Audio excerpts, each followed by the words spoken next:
Well, my talk today is repair is radical.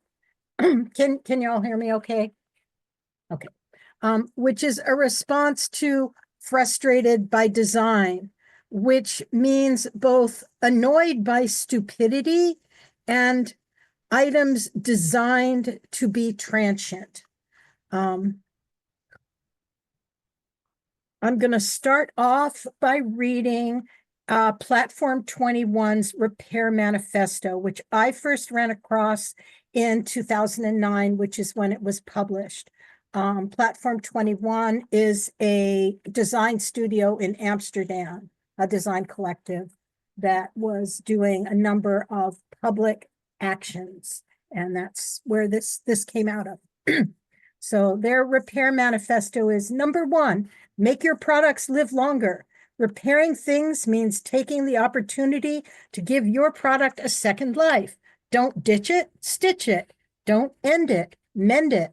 Repairing is not anti-consumption. It is anti-needlessly throwing things away. 2, things should be designed so they can be repaired. Product designers, make your products repairable. Share clear, understandable information about DIY repairs. Consumers, buy things you know can be repaired, or else find out why they don't exist. Be critical and inquisitive. Number 3, repair is not replacement. Replacement is throwing away the broken bit. This is not the kind of repair we are talking about. 4, what doesn't kill it makes it stronger. Every time we repair something, we add to its potential, its history, its soul, and its inherent beauty. 5, repairing is a creative challenge. Making repairs is good for the imagination. Using new techniques, tools, and materials ushers in possibility rather than dead ends. 6, repair survives fashion. Repair is not about styling or trends. There are no due dates for repairable items. 7, to repair is to discover. As you fix objects, you'll learn amazing things about how they actually work or don't work. 8, repair even in good times. If you think this manifesto has to do with the recession, forget it. This isn't about money, it's about a mentality. 9, repaired things are unique. Even fake things become originals when you repair them. 10, repairing is about independence.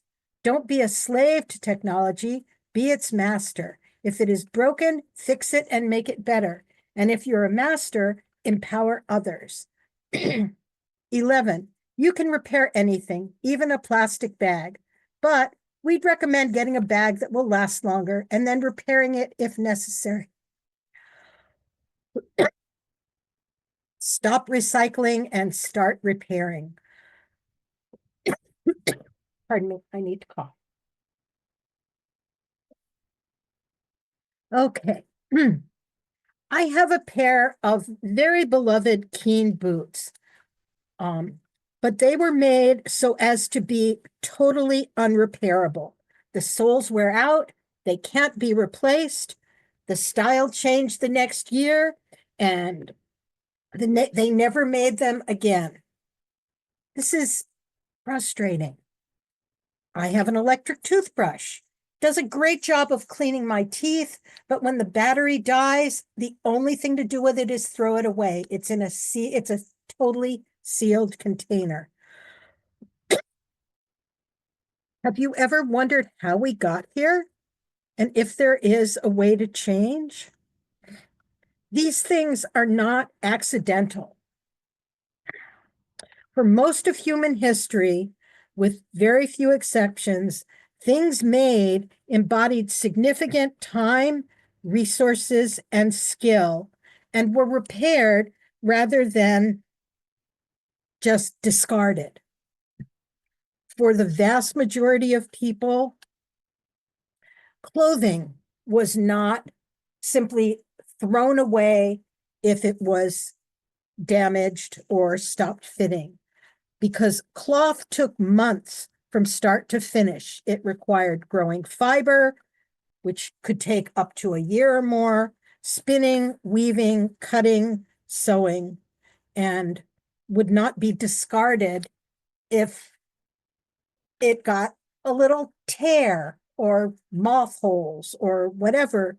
It would be repaired, patched, altered, and finally reused in various ways. Other materials had their own traditional ways of reuse and repair. For most of history, shoes were made from new leather by cordwainers, the people who made shoes, and when worn or damaged, would be repaired by cobblers. We still refer to cobbling something together, but we might not be aware of where that word reference comes from. Metal household items would be of great value and hard to replace, as the process of creating them was extremely resource intensive. This led eventually to the existence of tinkers, itinerant folk who earned a living mending pots and pans and other small household goods. Larger metal implements of iron and steel might need a blacksmith to do the repair. The blacksmith might have been the person that originally made them. Eventually, after centuries of living in this way, of caring for the world of made objects, the Industrial Revolution happened. Machines that were tended by children and less skilled adults took the place of the skilled tradespeople and generated much less individualized bespoke goods. Bespoke being things that are made for a specific person or specific use. Instead, the goods that were made were able to be required at a lesser monetary cost. Economy of scale became the watchword, although that economy did not include any of the invisible costs to the environment, to the workers, and to the community as a whole. Prior to the mid-19th century, all clothing was bespoke. If you wore clothes, some other person made that garment for you. However, military needs for uniforms was one of the early drivers of ready-to-wear clothing manufacturing. And over time, civilian clothing for men gradually became available as the factories were converted to civilian use. By the end of the early 20th century, clothing for women began to follow suit, as it were. This is only one small example, but connects to the larger issues of class that made repair less acceptable. If you could afford to buy things new, that indicates that you are more prosperous, which connects to prosperity, the whole prosperity doctrine of the elect. If you're doing well economically, then you are right with God and the world. So if only poor people need to wear mended garments, mending is going to become much less acceptable. As consumer goods in general became more available and less expensive in comparison to income, consumption increased. But how do we get from more available to more disposable? They're not the same thing, and why? It is, as Marge Piercy wrote, that we live in the age of greed and waste. In an inequitous society, having more is better, and the way to have more is to convince or make necessary the increased and continual transfer of resources to specific individuals. The concept of planned obsolescence is a way to ensure that transfer. This concept was early on a factor with light bulbs, something you may not have thought about. I didn't know this till I looked this up. And There actually was an incandescent light bulb conspiracy. In 1895, light bulbs lasted at least 1,500 hours. And by 1924, that lifespan had increased to 2,500 hours. The manufacturers realized that they were losing money because there was no increased demand for light bulbs. People would buy a light bulb and it would last a long time. And so the manufacturers, including Philips, GE, Osram, and others, formed the Phoebus cartel in 1925 and agreed to lower the lifespan of all manufactured light bulbs to 1,000 hours and to raise their prices. If the light bulbs, someone made light bulbs that tested as a better quality and a longer life, the company was fined. Light bulb lifespan was limited on purpose for many decades. The cartel fell apart in the 1930s, but the lifespan had become, that was just common knowledge. Light bulbs didn't last that long. So that was kind of interesting, that to me, that before then, the impetus had been, how can we make a product that is a good product that lasts as long as possible? And after that, it became, how can we make products that will continually generate more demand, not by more uses, but by having them actually no longer become usable. We have gradually, since the middle of the 20th century, moved towards the common current world of made objects that have no user serviceable parts inside, that are made from shoddy materials that disintegrate quickly, or that are assembled with proprietary fasteners, or even manufactured without any access to the functional parts that could be repaired. This way of creating the manufactured world has created a huge issue now on our planet of waste disposal and resource usage. You know, things made from non-recyclable, non-reusable materials, toxic materials that are simply discarded as if that discarding was irrelevant. And what can be done to shift these issues that seem so embedded in our culture as to be immovable? Within the belly of late-stage capitalism, I have noticed in the more recent past some cities or nonprofits sponsoring fix-it fairs or fix-it clinics or repair cafes in order to connect individuals with simple ways to repair items of everyday life so that people can become less dependent on consuming new items. In the world of manufactured garments, as another example, in the last few years, I've seen the rise of visible mending as a concept, where repairs to garments are made obvious and decorative rather than trying to make them be unobtrusive. There have been attempts to generate right to repair legislation to protect the individual's ability to repair or modify products, or to seek out independent repair technicians.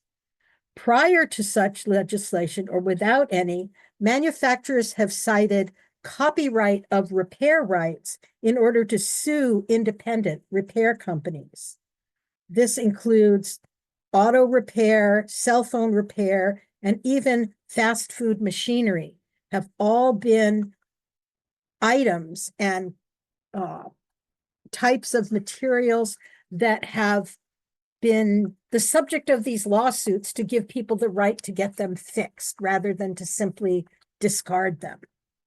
There are 6 states, California, Colorado, Minnesota, Maine, New York, and now Oregon, that have right to repair laws on the books. And these types of legislation are being introduced, often repeatedly, in pretty much all the other states. People want to be able to fix things. They want the information to fix things, and they want other people to be able to fix things as well.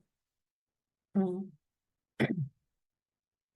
reiterate the concept of radical repair resilience, I'm also going to read from another early repair manifesto, this one from iFixit, which is more